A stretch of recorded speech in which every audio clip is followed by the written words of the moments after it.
अस्सलाम को नाज़रीन, मेरे साथ हैं one and only Tariq Chaudhry. Tariq Chaudhry किसी तारीफ के मोहताज नहीं हैं। इन्होंने बहुत सारे, मैं क्या कहूँगा, पंगे तो नहीं कहूँगा, लेकिन ये लोगों को पंगे में डालने के लिए मशहूर हैं। और रीसेंट पंगा इन्होंने ये लिया हुआ है कि ये जो इस वक़्त तस्नीम हैदर का जो केस है, नवाज़ शरीफ और मरियम नवाज़ के खिलाफ जो चल रहा है, जिसका बड़ा शोर रहा है और हर जगह जो है उसके ऊपर बात होती रही है और लोग उसके बारे में जानना चाहते हैं। ये बेसिकली उसके रुए रवां हैं, यही हैं जिनकी वजह से ये सारी इस केस की शुरुआत हुई और इन्होंने सारा कुछ ये किया। आज इनके पास कुछ नई इन्फॉर्मेशन है, हम इनसे पूछते हैं कि वो नई इन्फॉर्मेशन क्या है। और एक इन्फॉर्मेशन तारक चौधरी साहब को शायद मिल भी गई होगी और मैं भी देना चाहता हूँ कि मरियम नवाज शरीफ साहबा के बारे में अनाउंस हो गया कि वो नेक्स्ट वीक जा रही हैं। वो 27 को भी जा सकती हैं और 29 को भी जा सकती हैं। जी तारक साहब, क्या इन्फॉर्मेशन है आपके पास? देखिए जी, इन्फॉर्मेशन तो ये है कि ऑब्वियसली आपको मालूम है हमारी 2 मीटिंग्स हुई हैं पुलिस के साथ, स्टेज 1 और स्टेज 2। स्टेज 1 में हमने उन्हें सारा जितना भी एविडेंस था उन्हें दिया है और उन्होंने उसकी ट्रांसलेशन करवानी थी, वो उन्होंने करवा ली। और जब स्टेज 2 की हमारी मीटिंग हुई तो पुलिस वालों ने हमें बताया कि तस्नीम हैदर शाह साहब जो हैं वो बहुत क्रेडिबल और रिलायबल विटनेस हैं और उनकी एविडेंस के ऊपर अब ये अमल होगा और बहुत सारी गिरफ्तारियां जो अमल में आएंगी। और इसको 2 महीने हो गए और हम देख रहे हैं कि पुलिस ने अभी तक हमारी कंप्लेंट को सही तरह एक्शन नहीं किया। तो हमारे वकील साहब ने पुलिस को एक ईमेल भेजी है, जिसमें उन्होंने पुलिस को वार्निंग दी है कि जी हमने 2 महीने से इंतज़ार कर रहे हैं, अभी तक आपने हमारी कंप्लेंट को एक्शन नहीं किया। अगर आपने इस पर कोई एक्शन ना लिया, then you leave us with no option than to lodge a complaint against the police, IOPC। Tariq साहब, मैं यहाँ पे जरा थोड़ा सा आपको इंटरप्ट कर रहा हूँ, सॉरी फॉर दैट। मेरी मेहताब अजीज साहब से बात हुई थी और इससे पहले जो उन्होंने लेटर लिखा था लास्ट वीक, उसके बारे में हम बात कर चुके हैं। आप कह रहे थे कि दूसरा लेटर अब लिखा है कि जिसमें आपने उनको वार्न किया है कि आप इस केस को पाया तकमील तक पहुंचाएं, इसके ऊपर इन्वेस्टिगेशन कर रहे हैं, वरना फिर हम जो पुलिस ऑफिसर है या जो डिपार्टमेंट है उसके खिलाफ आप कंप्लेन करेंगे। और कहाँ करेंगे? देखिए, बेसिकली जो कंप्लेन होगी ना, एक तो हम कमिश्नर को करेंगे और दूसरी जो है ना IOPC, independent office for police conduct. क्योंकि पुलिस वालों ने यहाँ पर हम समझते हैं कि थोड़ी सी नेग्लिजेंस बढ़ती है, क्योंकि अब हमने पुलिस को बताया है कि ये 2-3 दिन में यहाँ से चली जाएगी। अगर आपने कुछ करना है तो अभी करें, अगर ये चली जाएगी तो बहुत डिफिकल्ट होगा इसको वापस लेकर आना।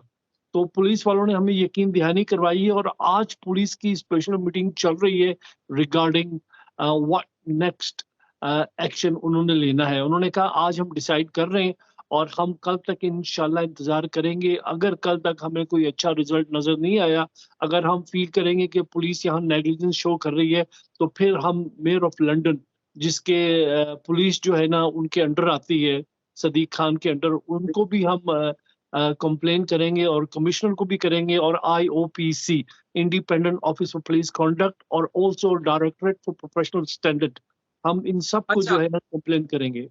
अच्छा, मेहताब अजीज साहब ने एक जुमला इस्तेमाल किया था, उन्होंने बात की थी कि उन्होंने कहा था कि ये जो इल्जाम तस्नीम हैदर ने लगाया है, अगर ये इल्जाम जो है वो लगा होता किसी एक्स प्राइम मिनिस्टर फ्रांस के या जर्मनी के या हॉलैंड के, तो वो बता रहे थे कि 2 दिन में कार्रवाई होनी थी। ये डिस्क्रिमिनेशन नहीं है? नहीं, देखिए यहाँ डिस्क्रिमिनेशन नहीं है, पता है क्या? क्योंकि जो लोग थोड़ी बहुत समझ रखते हैं, वो ये बात को समझ रहे हैं कि इंटरनेशनल एस्टेब्लिशमेंट जो है ना, वो भी नहीं चाहेगी कि नवाज शरीफ को या जरदारी को, इनको किसी तरीके से डैमेज किया जाए। और मगर इनको प्रोसेस से तो गुजरना पड़ेगा। बेशक लेटर ऑन जाके इंटरनेशनल एस्टेब्लिशमेंट इंटरवीन करके इनको बचा ले, मगर ये जो प्रोसीजर है ना पुलिस का, उसको ये फॉलो करना पड़ेगा। पुलिस को अरेस्ट करना पड़ेगा, क्वेश्चन इंटरव्यू होंगे, ये तो ज़रूर होगा। लेकिन दूसरा एंगल ये भी तो है ना कि आपके यहाँ पर अल्ताफ हुसैन बैठे हुए हैं और अल्ताफ हुसैन के जितने केसेस थे, जो भी हुआ, उनको भी तो रिलीफ मिला ना। ये तो आप ये कह सकते हैं कि इंटरनेशनल एस्टैब्लिशमेंट जो है, उनके जो एसेट्स होते हैं या उनको जो लोग कॉम्प्रोमाइज हो सकते हैं इजीली, या जिनके उनके पास राज होते हैं, वो उनको इस्तेमाल कर सकते हैं और उनको बचा भी सकते हैं। अल्ताफ हुसैन को कोई रिलीफ नहीं मिला और अल्ताफ हुसैन को उसका जो वकील था, बैरिस्टर था, उसने एडवाइस दी थी कि आपने बोलना कुछ नहीं है, राइट टू रिमेन साइलेंट। वो पूरे केस में बिल्कुल खामोश रहा है और वो व्हील चेयर पर आता था और बैठ के रोता था। और जो जूरर थे उन्होंने देखा कि ये तो कोई बहुत ही शरीफ आदमी लग रहा है, ये तो डिसेबल्ड आदमी है, ये तो ऐसे गलत काम कर ही नहीं सकता। सो बेसिकली उसको बेनिफिट ऑफ डाउट मिला है और उन्होंने उसको verdict of not guilty deliver किया, उसको कोई चलें रिलीफ नहीं मिला।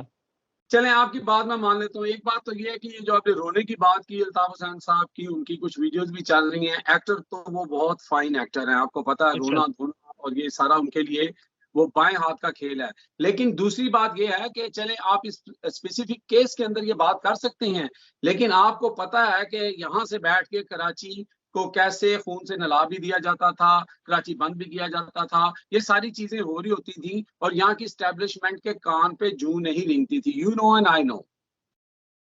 बिल्कुल। देखें जी, अल्ताफ हुसैन के खिलाफ मैंने लंदन में कोई 12 एहतजाज किए हैं और मैं समझता हूँ कि अल्ताफ हुसैन का अगर कोई ऑपोजिशन था तो वो मैं था। तारिक साहब, ये किस्सा तो अब दरीना हुआ और लंबा भी हो जाएगा हमारा प्रोग्राम, लेकिन मैं ये कह सकता हूँ कि आपने जैसे क्लेम किया कि आप वाहिद बंदे थे जिन्होंने 12 प्रोटेस्ट किए यहाँ पर अल्ताफ हुसैन के सॉरी खिलाफ, यानी पाकिस्तान में इमरान खान ने बोलना शुरू किया था अल्ताफ हुसैन के खिलाफ और यहाँ पर आपने 12 प्रोटेस्ट किए, तो दोनों चीजें कॉमन हो गई आपने और इमरान खान ने, क्या कहते हैं? देखिए, सबसे पहले तो इसमें कोई शक नहीं है कि इमरान खान ने सबसे पहला इनिशिएट उन्होंने किया था, फिर इसको आकर सही रंग दिया डॉक्टर जुल्फ़िकार मिर्ज़ा साहब ने। डॉक्टर जी, जुल्फ़िकार मिर्ज़ा साहब ने कराची में इनको चैलेंज किया था। चलें जी, बहुत शुक्रिया तारिक साहब आपका। थैंक यू वेरी मच जनाब। अल्लाह शुक्रिया हाफिज। बहुत-बहुत।